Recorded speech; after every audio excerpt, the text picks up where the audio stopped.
Pemirsa, kembali lagi di Resep Ilahi, menggapai sehat walafiat, sehat fisik, sehat psikologik, sehat sosial, dan juga sehat spiritual. Nah, pemirsa masih bersama dengan Dr. Sukima Rusli. Kita masih akan melanjutkan bagaimana cara kita menggapai kehidupan yang sehat walafiat. Nah, kalau pemirsa tadi yang sudah menyaksikan di segmen pertama, sudah memahami ya, apa sih maknanya sehat walafiat? Sebenarnya ini adalah sehat yang sehat gitu ya, sehat dan sehat. Tapi ini maknanya bagaimana kita bisa kemudian menjaga diri kita dalam kondisi fisik yang sehat, tapi juga hati kita tetap sehat. Itulah sekarang sedang gencar-gencarnya orang bicara tentang kesehatan mental gitu ya dokter ya, yang benar, menentukan juga kemudian kesehatan seseorang. Nah, bagaimana tanggapan dokter? Ya, memang banyak istilah di situ. Ya, sehat psikologi itu banyak, sehat mental, sehat kejiwaan, ya macam-macam itu, sehat pikiran, ya. Ya boleh saja demikian. Tapi memang ada penyakitnya kah dokter? Artinya? Ya kan begitu. Ada 4 pilar sehat, berarti juga ada 4 pilar penyakit. Ya, ada sehat fisik, pasti ada penyakit fisik. Ada sehat psikologik atau kejiwaan, berarti ada penyakit psikologik yang demikian. Ada sehat sosial, berarti ada penyakit sosial. Penyakit sosial itu jelas sekali, penyakit dalam kehidupan bermasyarakat.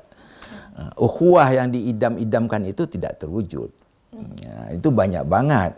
Istilah orang itu sifat dan perangai seseorang dalam kehidupan. Nah, itu menunjukkan nanti bagaimana apakah dia berpenyakit sosial atau memang sehat sosial. Tapi kadang-kadang orang juga suka bilang, dokter, karakter kita kan agak sulit untuk dirubah lah. Inilah saya. Orang sangat suka untuk tampil apa adanya. Ini gimana dokter? Benar itu. Jadi mewujudkan sehat walafiat di waktu dewasa itu ya memang didasari oleh bagaimana membangun kepribadian itu dari kecil. Nah, itulah yang diperjuangkan oleh keluarga-keluarga kita, umat muslim terutama, ya. Anak dididik, anak disekolahin, anak disuruh mengaji, ya, mendalami agama, kan tujuannya itu. Nah, supaya dia jangan berpenyakit sosial atau penyakit sosial spiritual nantinya gitu ya. Betul, itulah kenapa kemudian kita harus mendidik anak sejak dini, begitu ya dokter. Ya, jadi orang berjuang itu ada tujuannya ya. Betul. Jadi kalau dia berhasil membangun kehidupan sehat walafiat, itu modal dasar bagi dia untuk menggapai keberhasilan dan kesuksesan kehidupan. Nah, baik kehidupan ukhrawi ataupun kehidupan duniawi. Nah, ini yang penting banget. Ini falsafah hidup kehidupan ukhrawi dan duniawi ini dalam Islam sangat jelas ini. Itu tujuan itu. Ya, jadi ada ayat Al-Quran juga menyebut ya, wabtagi fima atakallahu daral akhirah wala tansa nasibaka minad dunya wa ahsin kama ahsanallahu ilaik wala tabgil fasada fil ard innallaha la yuhibbul mufsidin. Al-Qasas 77. Raihlah anugerah Allah untuk kamu, yaitu kehidupan ukhrawi. Namun jangan abaikan kehidupan duniawi. Berbuat baiklah sebagaimana Allah telah berbaik kepada kamu. Dan jangan membuat kerusakan di permukaan bumi. Karena sesungguhnya Allah tidak menyukai orang-orang membuat kerusakan. Falsafah kehidupan umat muslim. Jadi kita hidup dunia ini ada 2 dimensi itu. Kehidupan ukhrawi, kehidupan duniawi. Yang kita laksanakan dalam kehidupan sehari-hari. Nah, untuk menggapai ini modal utama sehat walafiat. Kalau sehat walafiat tidak ada, kita berpenyakit saja, kesulitan meraih kehidupan yang tadi. Nah, itu maknanya. Jangan penyakit-penyakit parah yang udah kita bahas nih di episode sebelumnya ya, penyakit ringan mungkin seperti demam atau influenza saja itu bisa menghambat aktivitas kita. Jadi, ya dokter. Irma, untuk menyampaikan itu, kita punya strategi perjuangan hidup. Ada kiat-kiatnya? Ya, kiat-kiat yang strategis yang harus dimiliki oleh setiap pribadi atau setiap keluarga atau setiap kelompok masyarakat ya untuk menggapai kehidupan yang sehat walafiat. Ini sangat panjang sebenarnya, kita pendekin aja ya.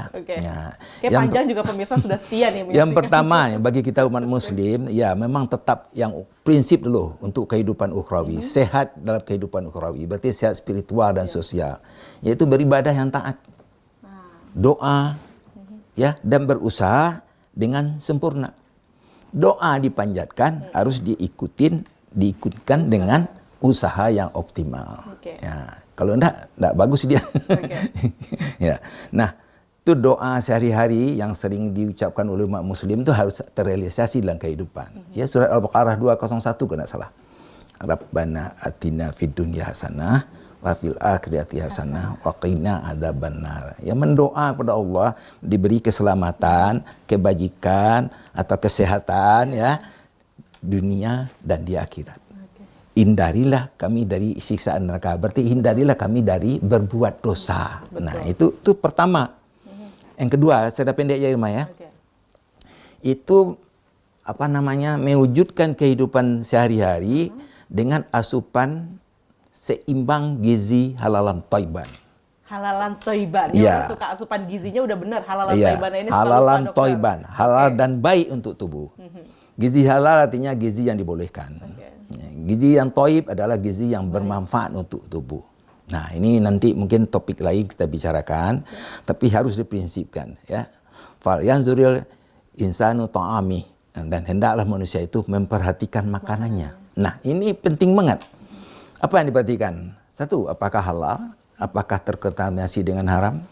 Apakah thayyib atau tidak? Nah, thayyib ini banyak sekali ini.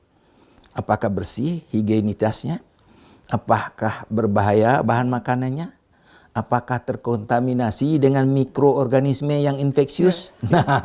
Bahaya itu. Nah, ini dia. Itu yang diperhatikan. Gizi halalan thayyiban kita sering dengar ada 3J. Jenis, jumlah, jadwal. Jenis adalah asupan makanan kita sehari-hari itu harus beragam. Jadi mengandung karbohidrat, lemak, protein, vitamin, mineral, dan air itu seimbang di situ. Itu jenis mencukupi. Jumlah itu ada persentasenya. Ini ahli gizi yang tahu.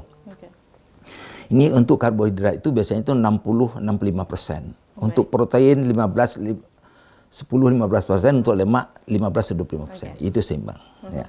Yang ketiga, J3 itu jadwal. Ini jadwal makannya harus diatur. Kalau enggak bisa. Kita pernah memberi saran bahwa jadwal makan bagi umat muslim di daerah Khatulistiwa pedomanilah waktu sholat. Yes, ya betul. Sarapan pagi usai sholat subuh, makan siang usai sholat zuhur, makan malam usai sholat maghrib. Usai sholat duha, asar, isya boleh makanan tambahan yang disebut snack. Nah, itulah sedikit ya, secara ringkas Irma, konsep gizi halalan thayyiban. Oke, jadi intinya adalah bagaimana kita bisa mengatur sesuatu yang memang kita butuhkan, bukan hanya sebatas yang kita inginkan. Kita masih akan belajar lagi di segmen selanjutnya, tetaplah bersama dengan kami.